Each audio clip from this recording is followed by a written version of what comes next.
Pas mal fichu hein, cette petite bouteille. Hein. Bien, c'est parti, santé à vous. Alors si je dis santé avec la bouteille, hein, je vais finir par me faire censurer la vidéo. Bienvenue à vous en tout cas sur cette nouvelle vidéo dans laquelle on poursuit la série de la rentrée du dégustateur. Donc le principe, je rappelle en 3 secondes, hein, si vous avez regardé les autres vidéos, vous le connaissez par cœur, c'est on revoit quelques bases autour de la dégustation du vin en ayant comme fil conducteur de simplifier hein, d'un point de vue pédagogique en vous présentant 2 éléments clés sur quelque chose qui touche à la dégustation du vin. Et ce dont je voudrais vous parler aujourd'hui, c'est les 2 réflexes à avoir avant de déguster un vin. Juste avant d'entrer dans le vif du sujet, je vous rappelle que vous avez accès au kit du dégustateur. En fait, ce sont 6 ressources que je vous propose pour vous aider à mieux déguster, mieux décrypter le vin et mieux mémoriser les vins que vous dégustez. Voilà, donc c'est le premier lien en descriptif et je vous retrouve à l'intérieur. A tout de suite. Alors, l'idée, c'est, je vais reprendre ma bouteille, hein, du coup, vous avez une bouteille, que vous sortez votre cave, que vous allez déguster entre amis ou en famille.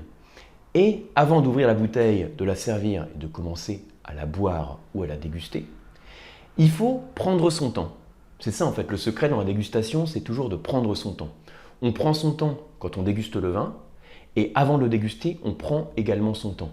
Hein, c'est comme quand on échange avec une personne, on fait en sorte de prendre son temps parce que c'est une manière de respecter la personne. Et ce qu'on pourrait faire aussi, c'est avant de rencontrer cette personne, on va dire en quelque sorte se renseigner sur elle. Et bien pour le vin, c'est un peu ça qu'on va faire. Avant de déguster, on va se renseigner, on va prendre des renseignements sur le vin qu'on déguste. C'est une forme de curiosité vis-à-vis du vin. Ça permet aussi de mieux le connaître et de mieux le mémoriser. Et ce que je vous recommande, c'est d'avoir les 2 réflexes suivants. Donc on va faire ça de manière courte et efficace.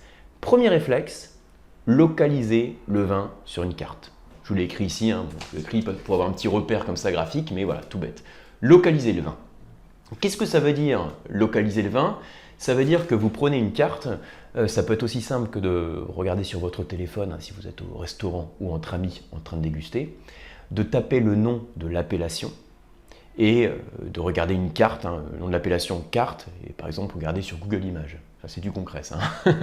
Donc par exemple, alors là je suis sur un vin espagnol où j'enregistre la vidéo, vous le savez peut-être, d'Alicante en Espagne, communauté valencienne. Donc là je suis sur un vin de la dénomination Alicante. Donc si c'est une appellation qu'on ne connaît pas, quand on déguste le vin, le premier réflexe à avoir, c'est de chercher appellation Alicante par exemple, ou DOC hein, pour le mettre en espagnol, carte. Et on regarde. Si on déguste un vin de Chablis et qu'on ne sait pas forcément où le localiser, on va dire, vous cherchez la localisation de l'appellation Chablis. Appellation Chablis, carte. Alors, pourquoi je vous dis ça?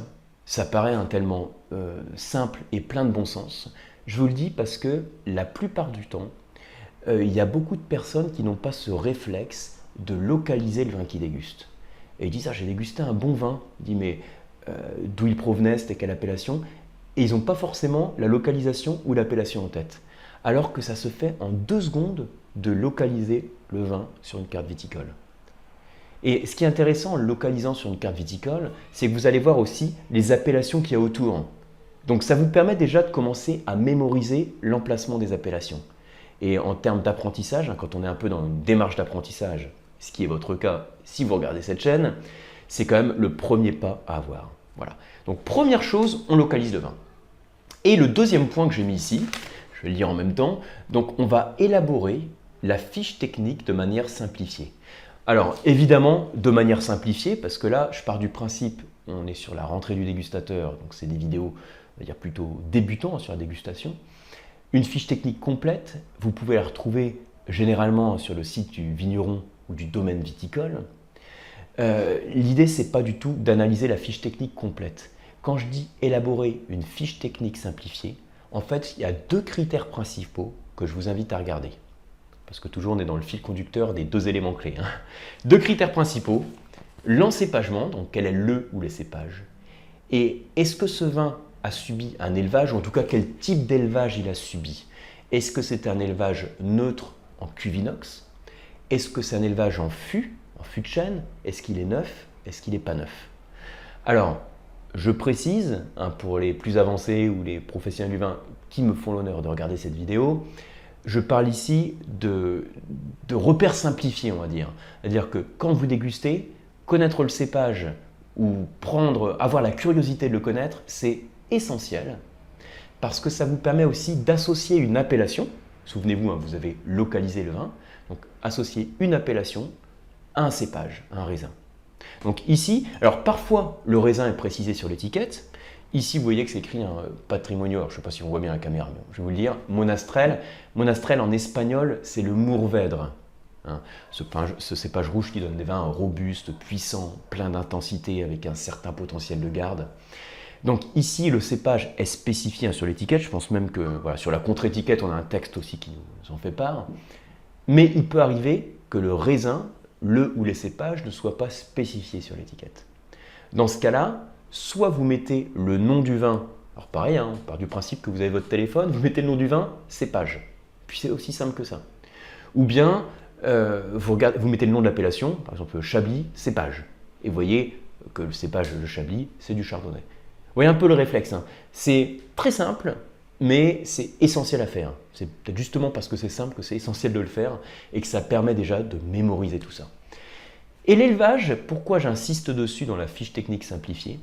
Parce que d'un point de vue pédagogique, il y a, si vous dégustez surtout des vins qui sont dans leur jeunesse, quand il y a des élevages qui ne sont pas neutres, ça va marquer le profil du vin sur la partie aromatique, quand vous le sentez, et également quand vous le goûtez. Ce sera par exemple les arômes boisés, si un élevage en fût de chêne neuf, les arômes toastés, grillés, les notes de vanille. Bon, je ne vais pas le développer plus ici, l'apport de l'élevage. J'ai fait plein de vidéos sur cette chaîne de manière très détaillée sur l'apport de l'élevage. Ici, ce sur quoi je veux insister, c'est les deux réflexes à avoir. Premier réflexe, j'ai ma bouteille, je localise le vin, si possible en visualisant la carte viticole et en voyant les appellations que j'ai autour. Et le deuxième réflexe, je fais la fiche technique simplifiée, mais tellement simplifiée que je vais simplement me limiter à deux notions clés. L'encépagement, dans le but de mémoriser les caractéristiques d'un cépage et de les associer à une appellation, et éventuellement l'élevage, dans le but que vous, en tant que dégustateur, vous puissiez commencer à reconnaître, à percevoir l'apport de tel ou tel élevage sur le vin. Voilà pour ces petits repères clés. J'espère que ça vous plaît, j'espère que ça vous aide dans la dégustation.